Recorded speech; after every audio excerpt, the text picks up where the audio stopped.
Welcome to another video from Lockdown Electronics with me, Bill, and we're back in the world of digital electronics again for part 3 of the 3-part series on using latches as counters, and you'll be very pleased to hear that this is the last one, and I'm going to stop prattling on about it fairly soon. There are 2 previous videos. I'll put a link to the last one up there. Definitely worth having a look at that. There are some things that we're going to talk about here that will make more sense if you've seen the earlier videos. Also check out my playlist on digital electronics, and you can see all the relevant videos that sort of fit into that bracket. So let's start this final video by taking a look at a new integrated circuit for us in this series, and let's do that first of all to understand the theory, and then we'll go and have a look at it on the bench. The 4026 then, it's a 16-pin DIL package. Well, certainly the one that I'm going to use is, because it's breadboard friendly, and from the TI datasheet the internal circuit ought to be starting to look familiar now. You've seen circuits similar to this in previous videos looking at counters. We've got the latches on the top left there doing the frequency division, and then we've got a fair chunk of NOR and NAND and some AND gates doing the decoding, and then lots of inverters doing the driving for the outputs of the 7-segment display.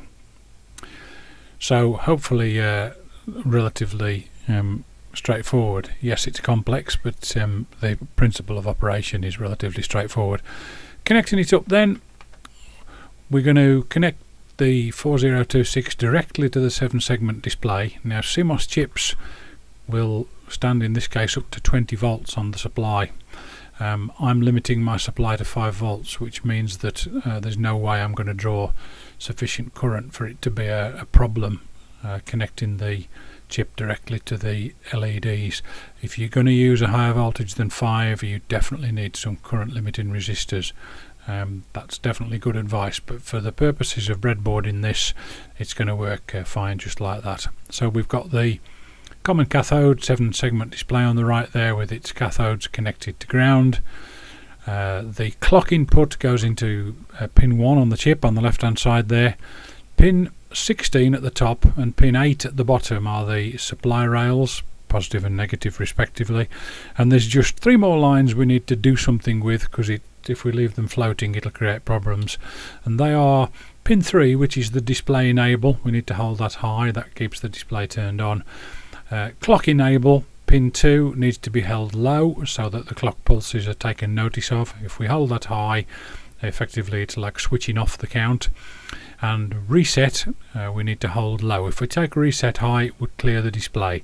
So you can see those 3 lines would very easily allow us to have complete control of what's going on.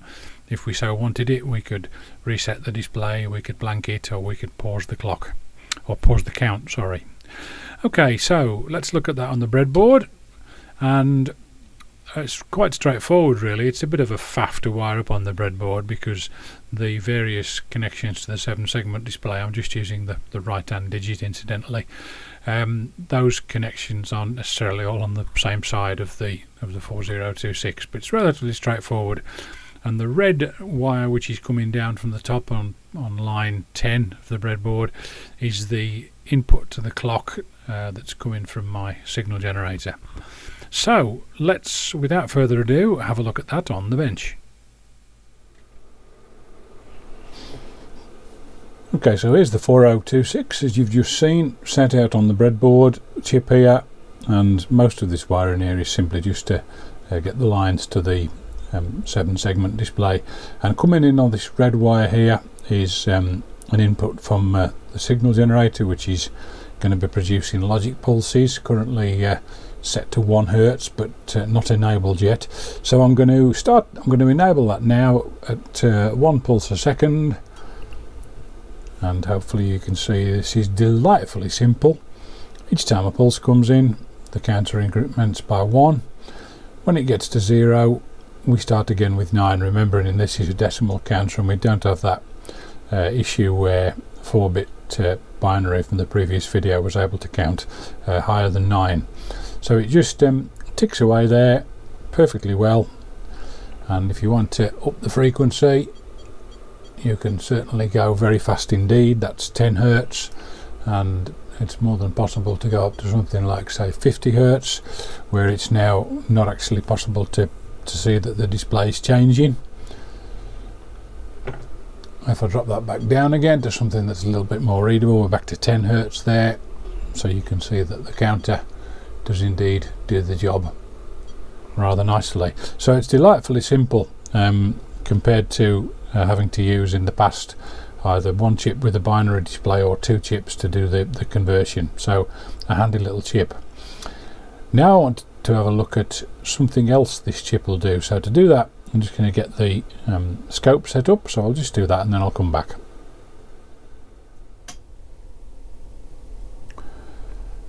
Okay, so I've now got the MiniWare DS213 set up, and what's quite handy about this little instrument is that the channels 3 and 4 are actually digital only channels with a maximum of 5 volts, so that's just going to be exactly right for this. So I've got the purple trace, the channel C or channel 3, and I'm going to connect that to the incoming pulses.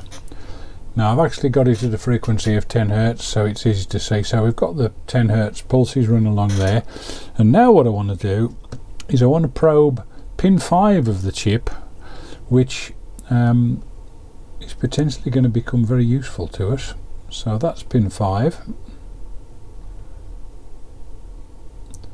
and what I'm now going to try and do is pause the scope mid-display like so, and I'm going to take a screen grab of that, and we can look at exactly what's going on.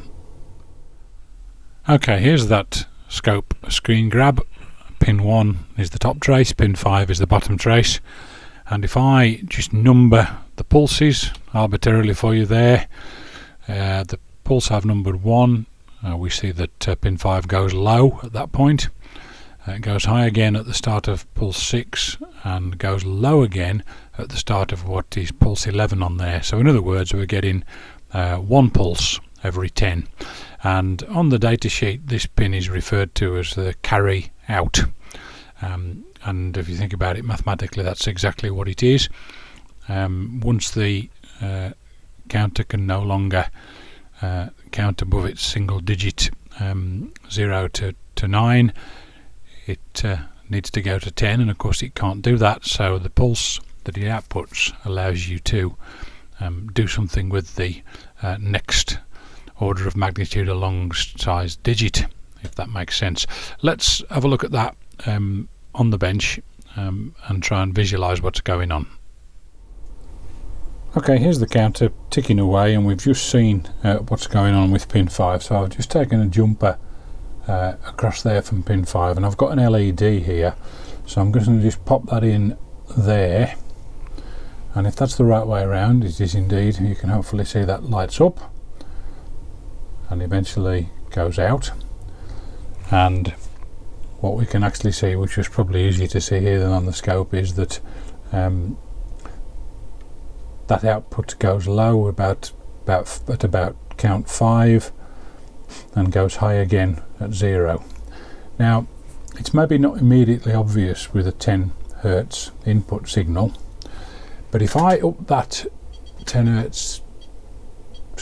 Hertz input signal to 10 Hertz, suddenly what we can see is a flashing LED, and if I go to say 50 Hertz, I don't know about you, but I obviously can't read that, but what you can do is see that we've got a pulse there, and so the next obvious thing is that we could use that pulse as a clock for a second 4026, and maybe we could get that driving this second digit and see if we can get this to count above 10. So I'll get that set up and then I'll come back.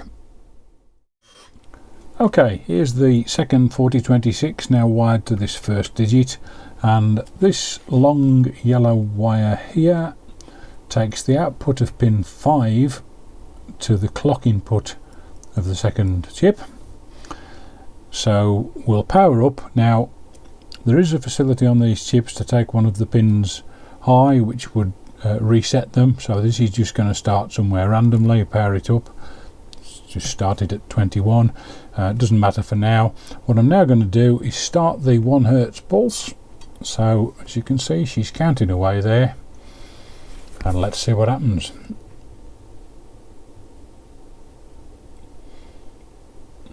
I know it's simple, but it's strangely pleasing as well.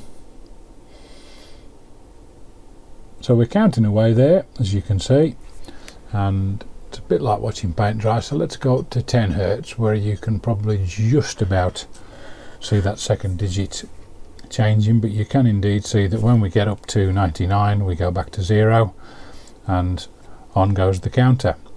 Now I've taken the pin 5 output of the second 4026 across here on this grey wire, and I've got an LED because it's probably just worth making the point that if you wanted more digits you can have them. So let's pop an LED in, and that's going to flash relatively slowly. So I'm now going to up the frequency to 100 Hertz. So that's 100 Hertz, and you can hopefully see, yeah, sure enough, we've got a pulse that we could use for our third digit, fourth digit if we wanted. And this is indeed how you might have driven a counting display in the past. I know you probably use a controller now. Nice to see it in action though, nonetheless. So there we go. That's a much more straightforward way of producing a decimal counter. I'll just pop that down to a more viewer friendly speed of counting, just about 10 Hertz there, and she rolls over from 99 to 0, as you can see, and this output here would indeed be able to drive a third digit. So there we go, that's 2 decimal counters strutting their stuff. Okay, well that about wraps it up for this part 3 of a look at the Latch as a counter, and it also wraps up the series. So I hope you found it useful. I've enjoyed exploring what some of these counting ICs can do, and yes, of course, these days this should just be really easy to implement with an Arduino or a Raspberry Pi or a micro of some description.